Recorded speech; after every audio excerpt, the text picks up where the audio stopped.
வினோத வாய்ஸ் நேயர்களுக்கு வணக்கம். நான் உங்கள் கிருஷ்ணவேல். இன்னைக்கு நாம இன்று மாலை எதை பற்றி பார்க்க போறோம் அப்படின்னா, the rise of new covid cases. Covid cases வந்து திடீர்னு எண்ணிக்கை அதிகரித்து கொண்டே போகிறது. மறுபடியும் ஒரு லாக்டவுன் வரப்போகிறதா அப்படின்ற ஒரு அச்சமும் ஏற்படுகிறது. அது என்ன விவரங்கள் அப்படிங்கிறத குறித்து விரிவாக நம்ம பார்க்கலாம். நம்ம வீடியோவில் அடிக்கடி நம்ம வந்து அப்புறம் நண்பர்களே புத்தகம் வாங்குன்ற போடுறதெல்லாம் வந்து நிறைய பேர் கேலி பண்ணுறாங்க. கேலி கிண்டல்லாம் பற்றி நம்ம கவலைப்பட வேண்டிய அவசியம் இல்லை. எத்தனையோ காமெடி பண்ணுறவங்க சேனல்லலாம் என்ன பண்ணுறாங்க, என்ன சப்போர்ட் பண்ணணும்னு நினச்சிங்கன்னா நீங்கள் பணம் அனுப்புங்கன்னு கேட்குறாங்க. நம்ம என்ன பணம் அனுப்புங்கன்னு கேட்குறோமா? சேனல் நடத்த பணம் தேவைப்படும்.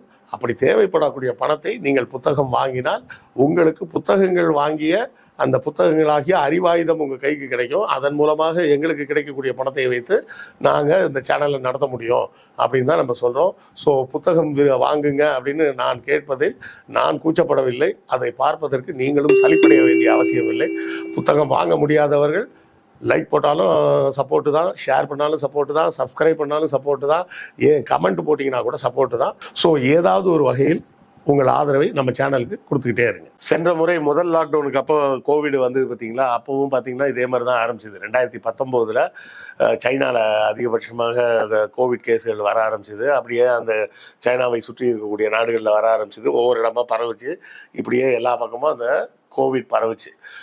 இதே போலவே இந்த வருடமும் ஏப்ரல் மாதம் மீண்டும் கோவிட் எமர்ஜ் ஆகிருக்கு. சைனா பக்கத்துலேயும் சைனாவை சுற்றி இருக்கக்கூடிய கிழக்காசிய நாடுகள்லேயும் நிறைய இடத்துல கோவிட் கேஸுகள் வந்துகிட்டு இருக்கு. மே மாத தொடக்கத்தில் இந்தியாவில் ரிப்போர்ட் ஆன கோவிட் கேஸுன்னு பார்த்தோம்னா மொத்த இந்தியாவிலையும் சேர்த்து 120 என்னவோ தான் கேஸ் ரிப்போர்ட் ஆகிருந்தது.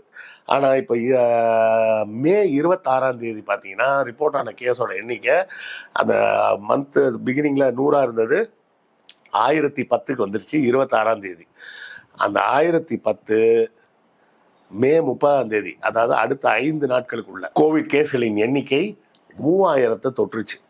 அதுதான் இப்போ வந்து ரொம்ப பெரிய விஷயமாக பேசப்பட்டு வருகிறது. அதாவது மே 30 வந்து 2710 கேஸ். இதில் அதிகமாக ரிப்போர்ட் ஆன கேஸ் எங்கன்னு பார்த்தோம்னா கேரளாவில் தான் ரிப்போர்ட் ஆகிருக்கு. 1147 கேஸ் ரிப்போர்ட் ஆகிருக்கு. அதுக்கு அடுத்த இடத்துல மகாராஷ்டிரா 424 கேஸு, டெல்லியில் 294 கேஸு, குஜராத்தில் 223 கேஸு. தமிழ்நாட்டில் ரிப்போர்ட் ஆகலையா அப்படின்னு கேட்டிங்கன்னா தமிழ்நாட்டில் 148 கேஸ் ரிப்போர்ட் ஆகிருக்கு. கர்நாடகாவில் 148, வெஸ்ட் பெங்காலில் 116 கேஸ் ரிப்போர்ட் ஆகிருக்கு. இதில் வந்து 51 கேஸ் ராஜஸ்தானில் வந்திருக்கு, உத்தரப்பிரதேசில் 42, பாண்டிச்சேரியில் 25, ஹரியானாவில் 20, ஆந்திராவில் 16, மத்திய பிரதேசில் 10, கோவாவில் 7, ஒரிசா, பஞ்சாப், ஜம்மு காஷ்மீர் எல்லாத்துலேயும் 4 கேஸ் தான் ரிப்போர்ட் ஆகிருக்கு. தெலுங்கானா, அருணாச்சல் பிரதேஷ், சண்டிகரில் 3 கேஸ் ரிப்போர்ட் ஆகிருக்கு. மிசோரம், அசாமில் 2 கேஸ் வந்திருக்கு. அந்தமான் நிக்கோபார்லேயும் சிக்கிம், ஹிமாச்சல் பிரதேஷ், பீகார் போன்ற இடங்களில் எந்த கேஸும் ரிப்போர்ட் ஆகலைன்னு சொல்கிறத விட டேட்டா வரல. இந்த இவ்வளோ பேர் வந்திருக்கு அப்படின்ற மாதிரி எந்த டேட்டாவும் வரலன்றது தான் அதில் உள்ள விஷயமே தவிர ரிப்போர்ட்டே ஆகலைன்றதுனால அங்கெல்லாம் ஒன்றுமே வரலன்னு சொல்ல முடியாது. இதில் முக்கியமாக என்ன வேரியேஷன்ஸ் இருக்குது அப்படின்னு பார்த்தீங்கன்னா, JN1 அப்படின்னு ஒரு வேரியண்ட் இருக்கான், BA2 அப்படின்னு ஒரு வேரியண்ட். அதாவது JN1ன்றது கிட்டத்தட்ட இந்த ரிப்போர்ட்ஸ் ஆன கேஸில் 53% வந்து அந்த கேஸ் அந்த வேரியண்ட் JN1ல தான் இருக்குது. BA2ல வந்து 26% கேசஸ் ரிப்போர்ட் ஆகிருக்கு.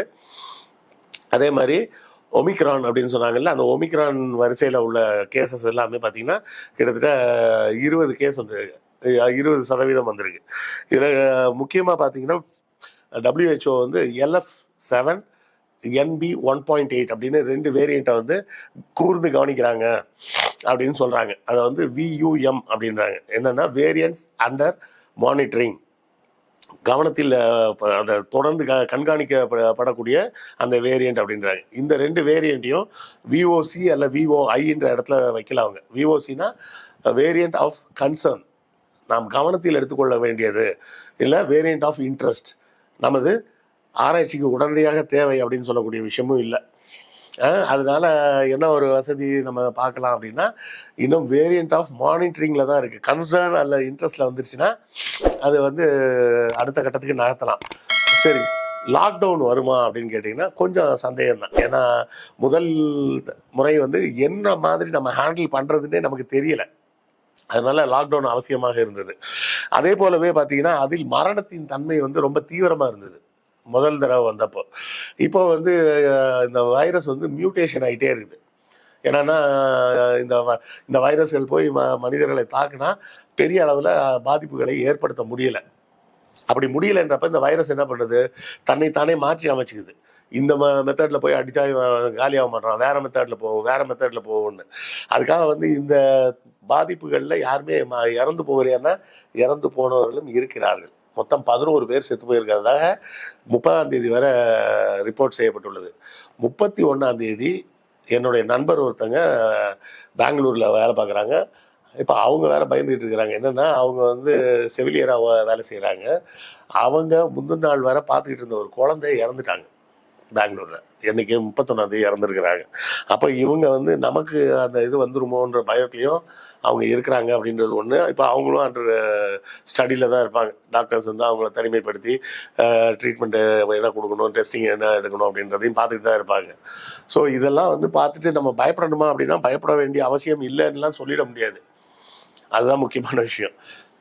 அப்போ அதிகமாக பொதுவெளிகளில் தேவையில்லாமல் சுத்தாதீங்க. வேலைகளை போய் பாருங்கள், அதை பற்றி ஒரு பிரச்சனையும் இல்லை. வேலைகளெல்லாம் போய் பாருங்கள், கொஞ்சம் கவனமாக இருங்க. ஏன்னா இப்போ நம்ம தமிழ்நாட்டில் 148 பேருக்கு அப்படின்னு சொல்கிறது ரொம்ப பெரிய நம்பர்னு சொல்ல முடியாது. 7 கோடி பேர், 7 கோடி பேரில் 148ன்றது சின்ன நம்பர் தான்.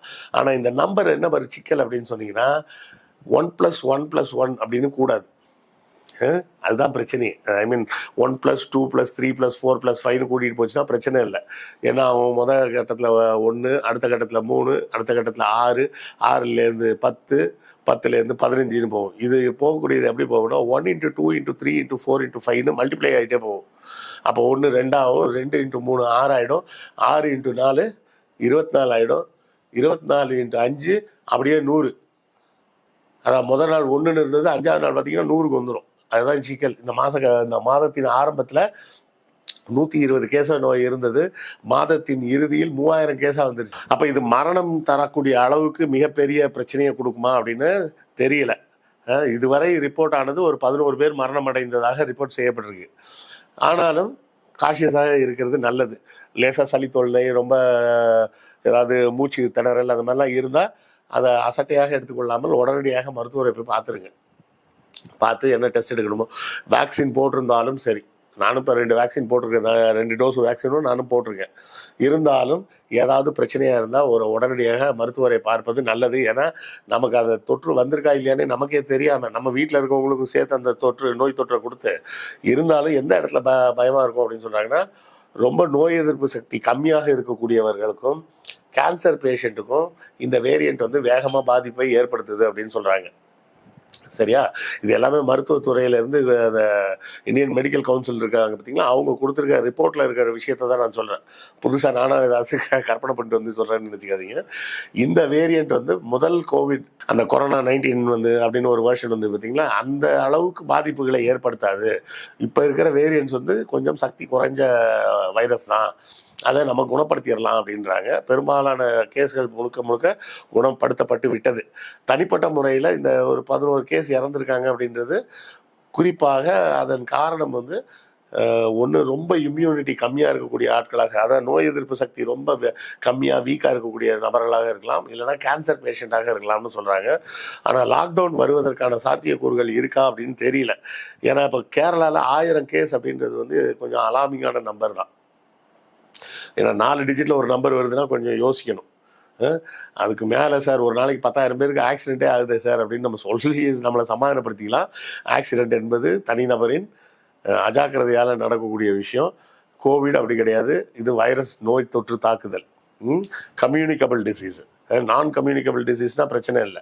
அதாவது தொற்று மூலம் பரவாத வியாதியாக இருந்தால் பரவாயில்ல. இது தொற்று மூலமாக பரவக்கூடிய வியாதி, அதுவும் காற்றில் பரவக்கூடிய வியாதி.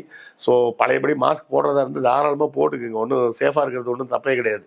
போகிற பொது இடங்களில் போகும்போது மாஸ்கோட போகிறது நல்லதுன்னு தான் நானும் சொல்லுவேன். மாஸ்க் நீங்கள் போனதுக்கப்புறம் தனிப்பட்ட இடங்களில் இருக்கும்போது மாஸ்க் போடணும்னு அவசியம் இல்லை. பட் பொது இடங்களில் மாஸ்க் போடுவது கட்டாயமாக்கப்படவில்லை என்றாலும் நம்ம சேஃப்டிக்காக நம்ம போட்டுக்கலாம்.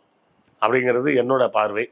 ஸோ இந்த கோவிட் அடுத்த கட்டத்துக்கு நகருமா நகராதான்றது நகராமல் இருக்கணும். நகராமல் இருந்தால்தான் நல்லது. ஏற்கனவே நம்ம 2020 ஏற்பட்ட பொருளாதார பாதிப்பிலிருந்து இன்னும் நம்மலாம் வெளியே வரல. நிறைய பேர் தொழிலை இழந்து விட்டார்கள். நிறைய பேர் பழைய கண்டிஷனுக்கு கொண்டு வரதுக்கே கஷ்டம். இப்போ அடுத்தால இந்த ஆண்டு புதிதாக பொது தேர்வுக்காக 10ஆம் வகுப்பு 11ஆம் வகுப்பு 12ஆம் வகுப்பில் சேரக்கூடிய மாணவர்கள்லாம் இந்த ஜூன் மாதம் வந்தாச்சு. எல்லாரும் ஸ்கூலுக்கு கிளம்பிடுவாங்க. ஸ்கூல் கிளம்பினோடனே லாக்டவுன் வீட்டில் கொண்டாந்து உட்கார வச்சிட்டாங்கன்னா அவர்கள் படிப்பு இன்னும் பாதிக்கப்படும். மற்ற வகுப்பை சார்ந்த மாணவர்களுக்கும் படிப்பு பாதிக்கப்படும்னாலும் இந்த 10, 11, 12, 3 வகுப்பை சார்ந்த மாணவர்களுக்கு பொது தேர்வுன்றதுனால அது அதிகமாக பாதிக்கப்படும்.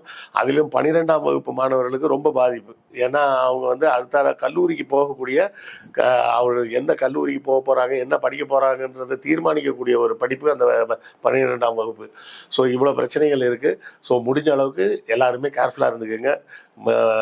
லாக்டவுன் வருதோ இல்லையோ மறுபடியும் வெளியே செல்லும் போது மாஸ்க் அணிந்து கொள்வது நல்லது. வதந்திகள் புரளிகள் எதையுமே நம்பாதீங்க. அரசாங்கம் அதிகாரப்பூர்வமாக அறிவிக்கும் செய்திகள் வர வர காத்திருப்போம். இப்போ நான் சொன்ன செய்திகள் பூரா அரசாங்கம் அறிவித்த செய்திகள் தான். நானா எந்த செய்தியும் சொல்லலை. இது குறித்த உங்கள் கருத்துக்களை கமெண்ட்ல சொல்லுங்கள், நானும் தெரிஞ்சுக்கிறேன். அடுத்த காணொளியில் சந்திப்போம். நன்றி, வணக்கம்.